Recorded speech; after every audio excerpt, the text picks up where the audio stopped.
नमस्कार। आज एक विचार आपके साथ मेरे मन में आया तो मैं थोड़ा-सा आपके साथ साझा करना चाहता हूँ। आजकल आपने बहुत सारी रील के अंदर आप देख रहे हैं कि पति-पत्नी के झगड़ों के बारे में बहुत सारी रील होती हैं। बड़े सारे ज्योतिषी जो हैं, वो पति-पत्नी के झगड़े कम हों उनके बारे में बता रहे होते हैं। बड़े सारे लोग जो हैं जो कुछ ऐसी तरकीबें बता रहे होते हैं कि पति-पत्नी के झगड़े में ऐसा कुछ होता है और उसमें इस तरह की चीज़ें हो जाती हैं। तो काफ़ी कुछ जो है जद्दोजहद सी लगी होती है। बड़े सारे लोग जो कहते हैं कि भई पति-पत्नी को समझा ही नहीं सकते हैं, एक-दूसरे को पत्नी को नहीं समझा सकते। तो ये सब जो चीज़ें बड़ी चल रही हैं। तो मैं आपको एक चीज़ ये बताना चाहता हूँ कि देखिए पति और पत्नी ये अलग-अलग परिवेश, अलग-अलग माहौल से आने वाले वे 2 व्यक्ति हैं जो आपके व्यक्तित्व से, आपकी पर्सनैलिटी से पूरी तरीके से अनभिज्ञ हैं। शादी के बाद वो परतें धीरे-धीरे करके खुलनी शुरू होती हैं और आप उनको जानना शुरू करते हैं। ये एक सामाजिक व्यवस्था है और शादी में रहने की एक जो व्यवस्था है, वो पति-पत्नी जो हैं उसको बनाते हैं और उसको एक बल प्रदान करते हैं।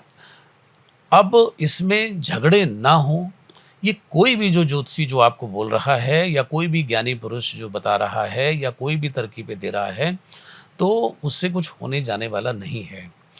मैं आपको ये बताना चाहता हूँ कि पति-पत्नी में जब 2 लोग अलग-अलग बैकग्राउंड से जब मिलते हैं, तो उनमें कुछ ना कुछ डिफरेंसेस अवश्य होंगे। उनकी सोच जो है वो अलग होगी। धीरे-धीरे करके वो सोच भी मिलेगी आपस में और वो किसी बात पर एक रज़ामंदी भी हो सकती है। तो ये जो है एक निरंतर चलने वाला क्रम है। इसमें ऐसा नहीं हो सकता कि भई दुनिया की पत्नी समझती नहीं है, तो दुनिया की पत्नी को दोष दे दिया जाए या पति ऐसे ही होते हैं, तो ऐसा भी नहीं है। तो इसमें जो सबसे महत्वपूर्ण समझने की बात है, जो मैं यहाँ कहना चाहता हूँ, वो ये है कि आप इससे अपना दिमाग जो है, वो हटा दीजिए। आप बस इस स्थिति को एन्जॉय कर सकते हैं कि अगर पत्नी ने कुछ कहा है, तो आप उस समय पे सुन लीजिए और वो कह रही हैं, तो कुछ सोच कर के कह रही होंगी या उसके पीछे कोई वजह होगी, उन्होंने गुस्सा किया है, तो वो कर लीजिए। और अगर पति कुछ कह रहा है, तो पति ने कुछ गुस्सा किया है, तो उसको आप उस समय पर सह लीजिए। ये इसी तरीके से चलने वाला है।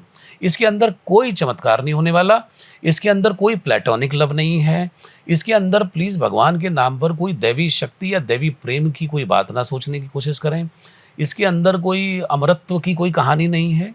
ये 2 लोग आपस में एक व्यवस्था के अंदर रह रहे हैं और एक-दूसरे के सुख में, दुःख में और उनका जो भी स्थिति है उसमें वो साथ चलने के लिए उन्होंने 7 फेरे लिए हैं या 8 लिए हैं या जो भी भारतीय समाज के अंदर जो है रीति-रिवाज़ों से जो भी चीज़ें चलती हैं, तो वो है। इसके चलते बहुत सारे लोगों को इश्यूज़ हैं।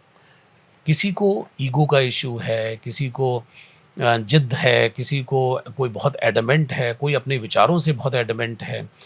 कोई किसी में झगड़ा इसलिए है कि उनकी फैमिली की तरफ से बहुत सारे इश्यूज़ हैं, उनकी तरफ से ये है कि उनकी फैमिली के इश्यूज़ बहुत हैं, किसी का कोई इश्यूज़ है नहीं? तो ये जो सारी की सारी जो चीज़ें हैं, इन बातों का कोई मतलब नहीं है।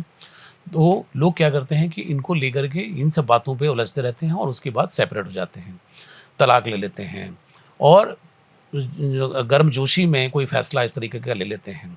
ख़ास तौर पे महिलाओं से मैं कहना चाहता हूँ कि बहुत गर्मजोशी से जो लोग इस तरह का फ़ैसला ले लेते हैं, तो बाद में बहुत रिग्रेट भी करते हैं और ये कोई बहुत बड़े मुद्दे नहीं हैं। इनको बैठ कर के सुलझाया जा सकता है और ये मान के चलिए मैं बार-बार कह रहा हूँ, ये ऐसे ही चलता है और इसी तरीके से ये चलेगा। अब प्रॉब्लम कहाँ है? जब आप अलग होने की बात करें तो प्रॉब्लम कहाँ है? प्रॉब्लम है जब कोई व्यक्ति आपके साथ अमानवीय तरीके से पेश आए। अमानवीय जब मैं बोल रहा हूँ तो नॉट ह्यूमन, यानी ह्यूमैनिटी की सीमाओं को लांघ दे। जैसे कि आपके साथ मारपीट करे, आपके साथ साजिश करे, आपको सताए आपको परेशान करे, आपको मेंटल टॉर्चर करे, अगर वो लगातार हो रहा है तो तब आप उस तरह की बातें सोच सकते हैं। मैं ये वीडियो इसलिए बना रहा हूँ कि छोटी-छोटी बातों पर बहुत सारे लोग जो हैं वो तकरार करके, आपस में झगड़े करके और वो दूर हो जाते हैं, तो उसमें दूर होने की आवश्यकता नहीं है। पहले तो सोच समझ के किसी रिश्ते में जाएँ और अगर चले गए हैं, तो ये छोटी-मोटी बातों को नज़रअंदाज़ करना सीखिए। अगर आप नज़रअंदाज़ नहीं करेंगे तो इसमें फँस जाएँगे। येस, आई रिपीट, अगर आपके साथ अमानवीय व्यवहार हो रहा है, आप अगर अमानवीयता की सारी सीमाएँ लाँघी जा चुकी हैं आपके साथ, तो आप निश्चित रूप से उस संबंध को आप पति-पत्नी का संबंध नहीं कह सकते और वहाँ से दूर हटना ही मुझे लगता है कि ठीक है। तो ये कुछ बातें मेरे दिमाग में थी पति-पत्नी को लेकर के। तो मुझे उम्मीद है कि शायद कुछ बात मैं अपनी आपको समझा पाया होऊँगा। आज के लिए इतना ही। अगली बार कुछ मेरे दिमाग में ज़रूर आएगा तो मैं आपके साथ ज़रूर साझा करूँगा। नमस्कार।